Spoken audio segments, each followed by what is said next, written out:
Yes, what's that coming down the track now? Oh, it's a wooden sword. Hello everyone. Alex here from Beaglington-On-Sea. I've got my binoculars and this wooden sword which I picked up when I was in England when I went to West Stow Anglo Saxon village. So I suppose that's where we'll be going in this episode of Beyond Beaglington. So I was down at the station wondering what I could do. Then an idea came to me as I stood on platform 2. I'll take a train beyond Beaglington and try something new.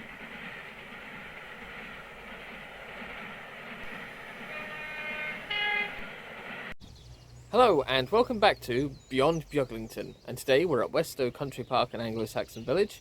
It's a 125 acre, this is the car park, but it's a woodland site of 125 acres along the Lark River valley, and we're going to go have a look around, I suppose. There's even, you can see a butterfly flying around over there.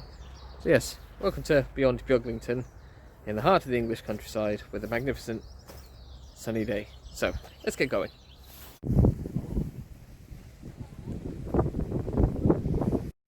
Right, well, I found this sort of climbing wall, so I'm going to give it a bit of a go.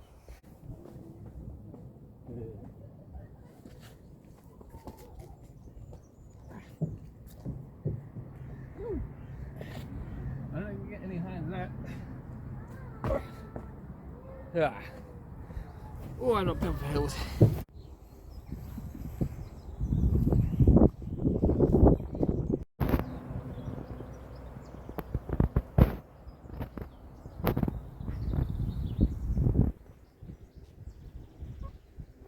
And here we have an old type of wall, I suppose, with your mud and sticks. And this is the rather magnificent West Stow Visitors Centre, snuggled away here in the forest. So yes, the Anglo-Saxon village has some experimental archaeology going on. They have built Anglo-Saxon style buildings in 1972, and they're going to leave them to see how they existed long term through time rather than keeping them revamped. And here we have a map, so we'll try and get around some of these buildings and see what they actually look like. So here we have the pen of Apple and Acorn, their resident pigs. Let's see if we can see them. Well, here we have Apple or Acorn, busy foraging through the forest. It's nice and cool in here in the shade of all these trees. Hiding behind the tree.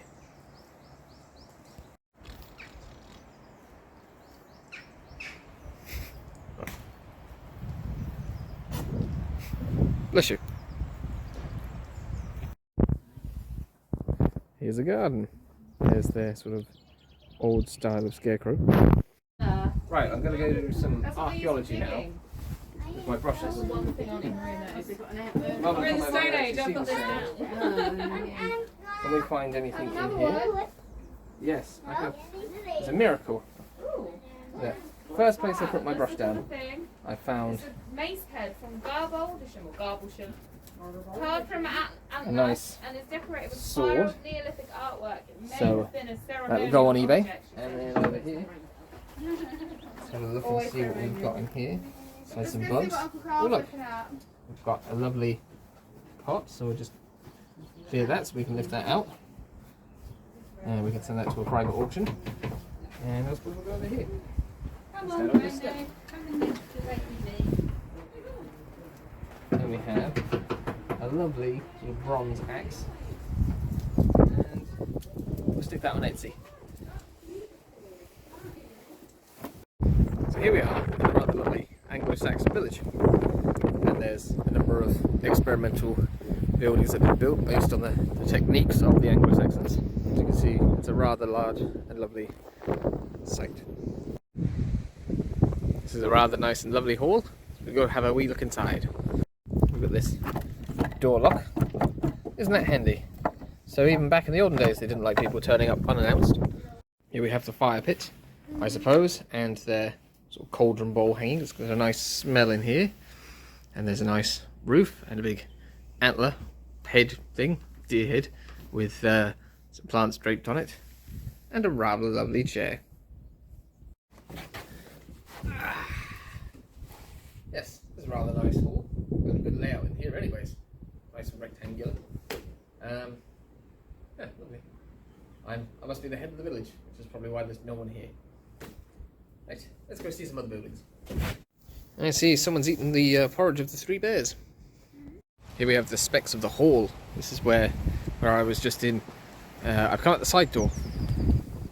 Now this is the farmhouse, complete with lean-to. And you can put your sods of peat in there, I suppose. We'll go this way and have a look in the door. It's very dark again. I see here they have their fire pit and the wine cellar, I guess, and the sofa and the bed, which looks comfier than some hotel beds I've stayed in.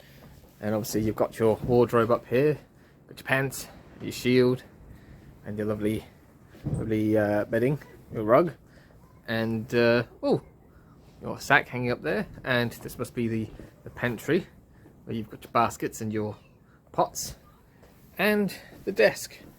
It's great for writing because it's got a lovely view outside. Let's just see if we can get it to work.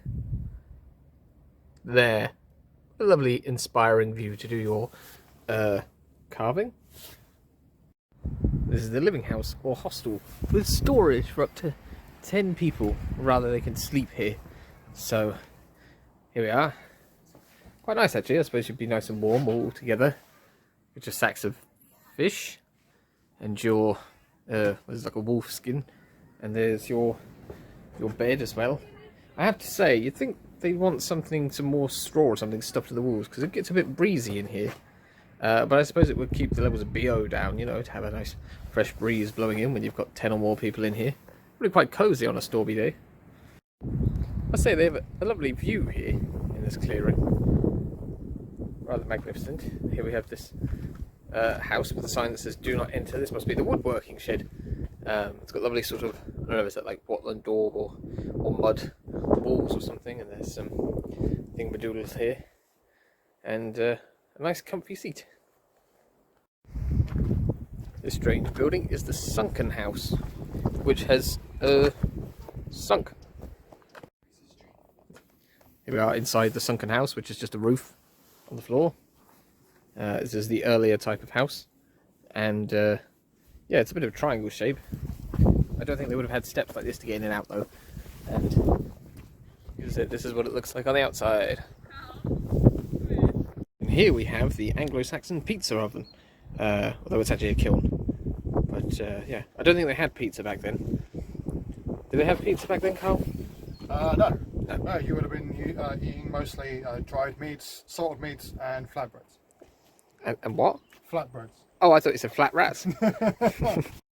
No, obviously not going to have time to go in all of these houses. But as you see, this is just a bit of what life must have been like in Anglo-Saxon times. There was probably lots of people around here. Probably would have been a bit more smoky, more animals, probably a bit more smelly. But yeah, it seems to be a nice little village to live in. Now we've found both apple and acorn together, but they're busy eating pine cones. Don't touch the fence. Well, yes, obviously it's an electric fence. And here's something for the tech-savvy Anglo-Saxon, a Hitachi MIDI digger. Those of you who may have seen the programme or the film The Dig will know of Basil Brown, and here's his original notebook from excavating the West Stow site, and some ship bolt from his dig of Sutton Hoo back in 1939, which is quite neat. So I'm in the Anglo-Saxon Museum, and I've requested the help of Carl, who's going to be wearing some traditional Anglo-Saxon dress for us. So here is Carl. Tell us about your outfit, Carl. Wunder. This is a very basic, very Pullman's type of fielding wear. A robe or a cloak to protect you from the elements. My other cloak has a hood. This one does not, because it is for women. And this is a very square-looking tunic. Again, this is a woman's design, not a men's design. You can tell that because the arms are too tight across the armpits, yes. And so you've been very restricted in battle.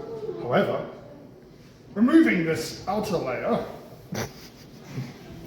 is the singlet. Or the long sleeve t-shirt. And this singlet, this long sleeve singlet, would have been something that most porpoise would have worn, especially during baptism, because it covers the extremities.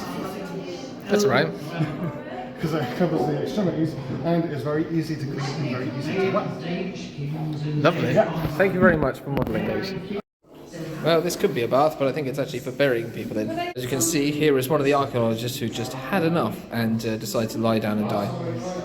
Carl is now going to model the Sutton Hoo replica helmet, if it will fit. And there he is, looking almost identical to before he put the helmet on. This helmet has no quoit and is very, very, It's very just nose uncomfortable. sticking out the eye hole. I think Grandma should try I think a lovely fit.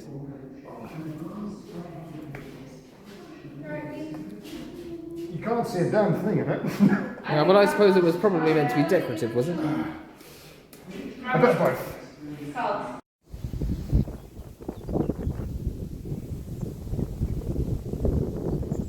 So here we are now, down at the side of the Lark River on this lovely riverbank trail, and it's very peaceful, apart from planes you can hear. There's rustling in the trees, and there's the odd swan around, so I'm going to go for a walk now along the Lark River. Well, I'm going to go in that direction, and, you know, just see what it's like.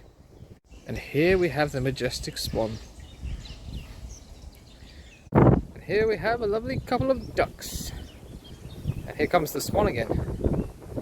Carl, you know something about swans, don't you? I do indeed. What do you know about swans? It is said that King Henry ate a swan on the day that Anne Boleyn lost her head. A whole swan? Yeah. He was really fat, wasn't he? Rotund. Excuse me, sir, could you give us a moment of your time?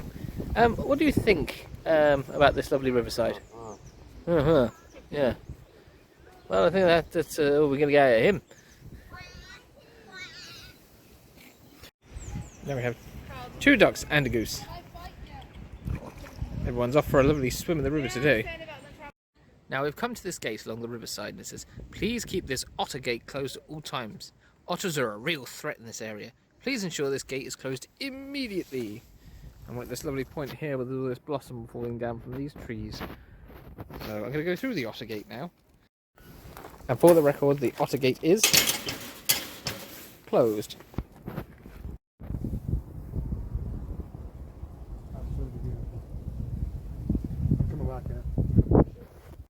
I've stumbled upon this rather lovely fishing lake, which is a members only lake obviously.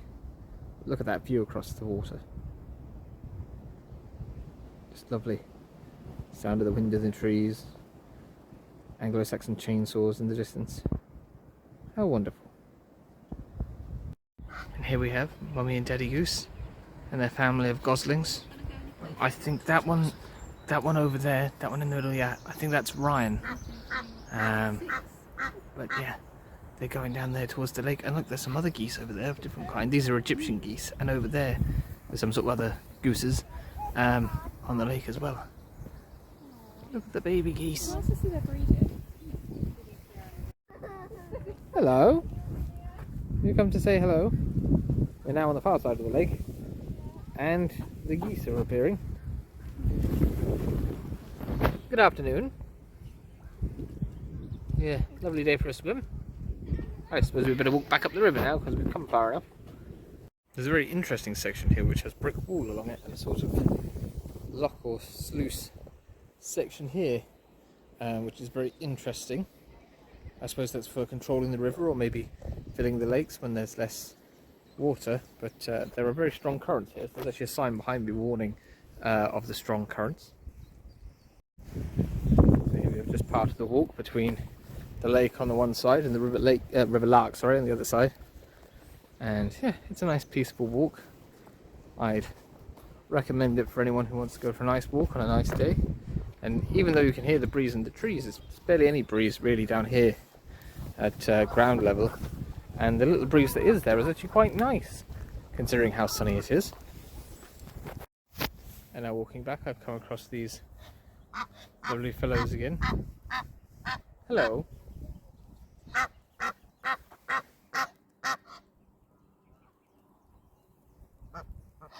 Just out for a nibble.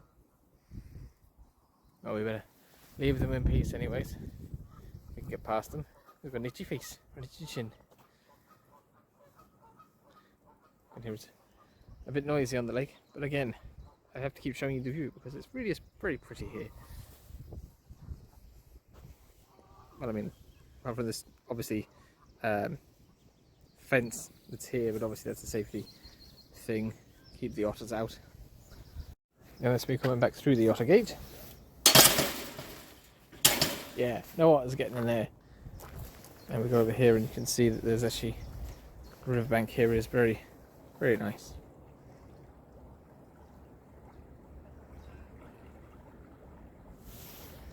And here we are walking up the path beside the river now, through this lovely woodland. And like I say, all the blossom is out and it's falling down. It's just very tranquil. It's a very nice place to live if you're an otter, especially if you can get through the fence into the lake and eat some fish and then go home again.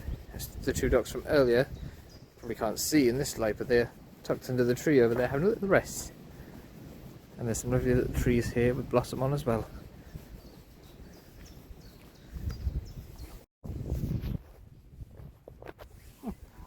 Hello! Lovely day for a stroll, isn't it?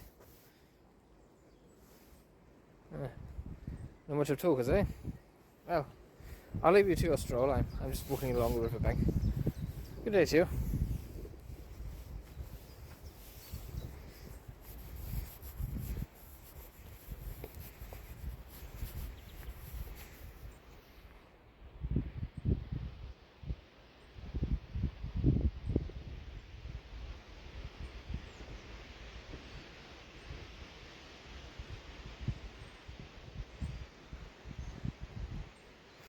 Here we have some rather interesting sort of wind chimes.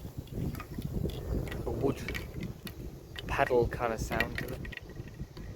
And actually up there, you can see there's actually a branch and it's actually fallen off the top of the tree and it's just resting on the edge of the wire of that branch. So I'm not going to stand here too long because it's quite breezy. So yes, that was my lovely adventure to the Stow Anglo Saxon village and down the Lark River valley with its otter gate. So I picked up this nice Stow build your own Anglo Saxon village house kit thing. So I'll have to build that in Beaglington-On-Sea at some point and have that on the village green or something. That's maybe something I can do, you know, in the winter, something to build.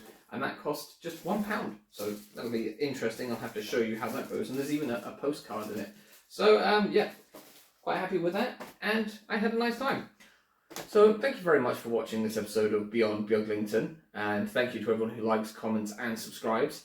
And hopefully I'll see you again for the next one. So from me, it's goodbye.